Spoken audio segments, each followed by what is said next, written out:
हो जाता है ऑप्शन। तो ये वाला जैसे पॉइंट है आपके पास, तो ये वाला जो एंगल है इसे क्या कहेंगे हम, अल्फा।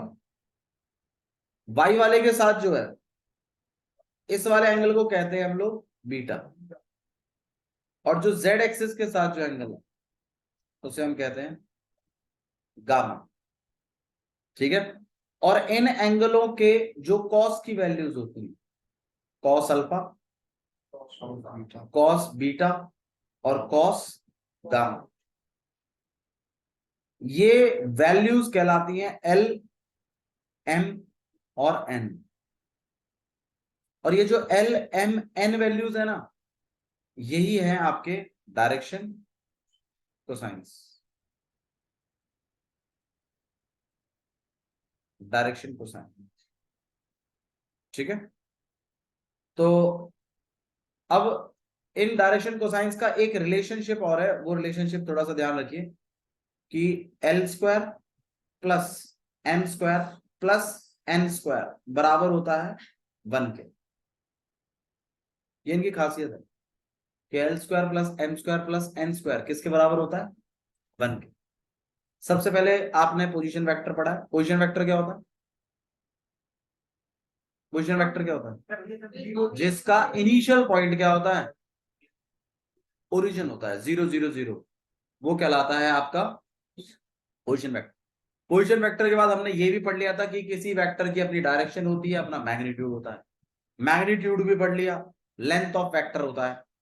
डायरेक्शन पढ़ने की जब बारी आई तो हमने ये पढ़ा कि डायरेक्शन दिखाने का जिम्मा किसको मिला है, डायरेक्शन कोसाइन को। डायरेक्शन कोसाइन को डिनोट किससे करते हैं, एल, एम, एन से।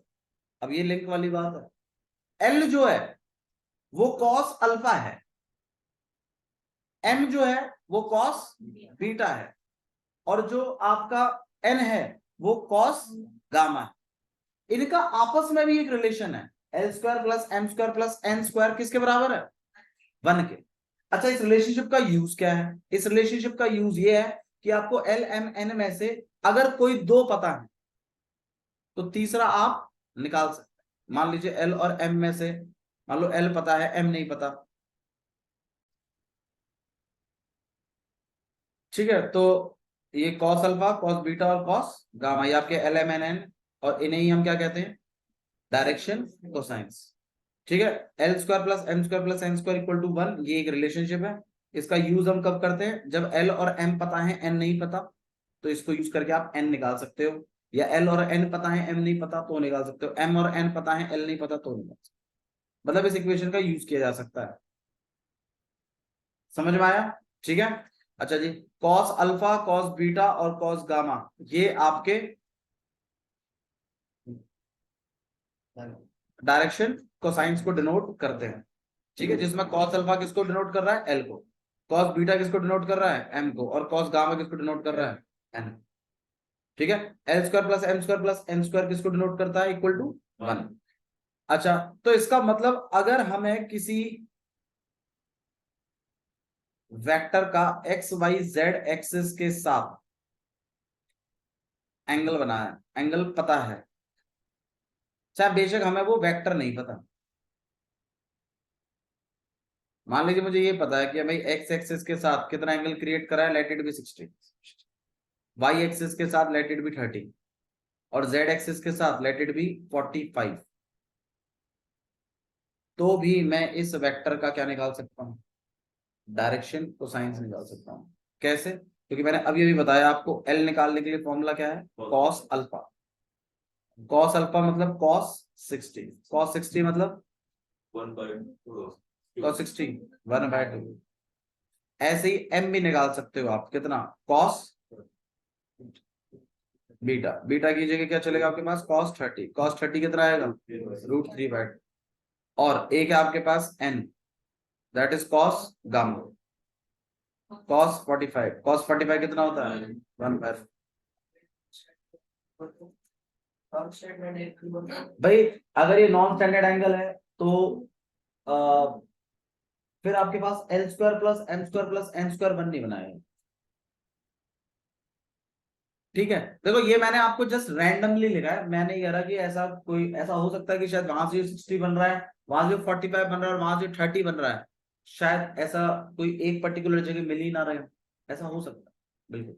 तो उस केस में आपको ये प्लस करोगे तो 1 नहीं मिलेगा, इनका स्क्वायर, क्योंकि हमारी वो इक्वेशन सेटिस्फाई करती है ना, L square plus M square plus N square किसके बराबर होना चाहिए, बन गया। शायद इनके स्क्वायर करें प्लस करें तो ना आए बन, मैं इस बात को नहीं कह रहा कि आएगा बन, क्योंकि मैंने तो ये रैंडमली ऐसे एंगल्स लिखे हैं।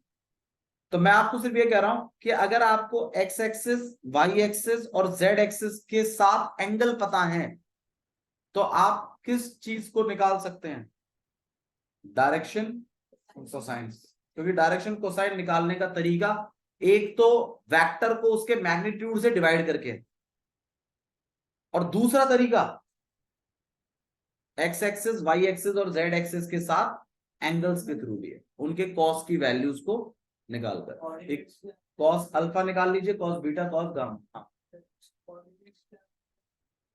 डायरेक्शन कोसाइन कोऑर्डिनेट्स नहीं होती।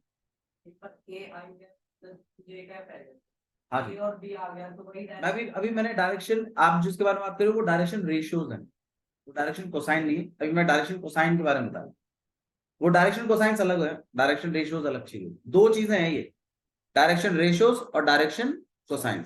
अभी फिलहाल के लिए आपने डायरेक्शन कोसाइन पढ़ा है, क्योंकि वेक्टर में मैग्नीट्यूड और डायरेक्शन ये दो चीजों का हिसाब किताब है। मैग्नीट्यूड निकालना आपको आ चुका है, डायरेक्शन निकालने का तरीका मैं आपको बता चुका हूं दो तरीके से, पहला उसका उसके वेक्टर को उसके मैग्नीट्यूड से डिवाइड करके, और दूसरा एक्स एक्सिस वाई एक्सिस और जेड एक्सिस के साथ एंगल्स बना। डायरेक्शन रेशियो तो वेक्टर के वो होते हैं, क्या होते हैं, जो आई कैप के साथ वो होते हैं, होते क्या है बताएं, आप ही लोग बता दोगे, एक्चुअली मैं मेरे को बताने की जरूरत ही नहीं है। आप मुझे एक बात बताओ, जब मैंने वेक्टर सेटअप किया था तो मैंने आपको एक चीज बताई थी, कैसे सेटअप किया था, x2 minus x1 plus y2 minus y1 जे कैप और प्लस z2 माइनस z1 के कैप। मैंने आपको ये चीज बताई थी स्टार्टिंग में सबसे पहले, आपने गौर नहीं किया ना इस बात पे, ये तो भाई तकलीफ है। फिर मैंने आपसे कहा था, मैंने आपको इससे एक वेक्टर बना के भी दिखाया था, जैसे मान लीजिए मैंने एक ए वेक्टर बना दिया, ठीक है, चलो फटाफट बना लेते हैं, जैसे मान लो ये एक हो गया, तो यहाँ पे आपके पास 2 1 3 है, हेलो इधर गौर करिए, यहाँ 2 1 3 है और एक है आपके पास 4 5 6। चलिए फटाफट इसका वेक्टर बनाइए, x2 माइनस x1 कितना बना भाई, कितना लिखूं, 2 i कैप, ठीक है, ठीक है यहां तक। अब आप मुझे बता दीजिए ये 2 4 और 3 क्या है, ये डायरेक्शन कोसाइन तो नहीं है, क्योंकि डायरेक्शन कोसाइन के लिए आपको उस वेक्टर को किससे डिवाइड करना है, उसके आपने मैग्नीट्यूड से डिवाइड किया अभी तक, आंसर है नहीं। तो इसका मतलब ये डायरेक्शन कोसाइन तो नहीं है, फिर ये क्या है, इनको बोला गया है डायरेक्शन रेशियोज। अब आप बताइए डायरेक्शन रेशियोज क्या होते हैं, आई कैप जे कैप और ए ये कैसे आई है, 2 4 3 कैसे लाए तुम उस वेक्टर पर पड़ने वाले किन्हीं दो कोऑर्डिनेटों के एक्सों के माइनस, वाईओ के माइनस और जेडो के माइनस को जब आपने निकाला तो आपको क्या मिलता है, डायरेक्शन रेशियो।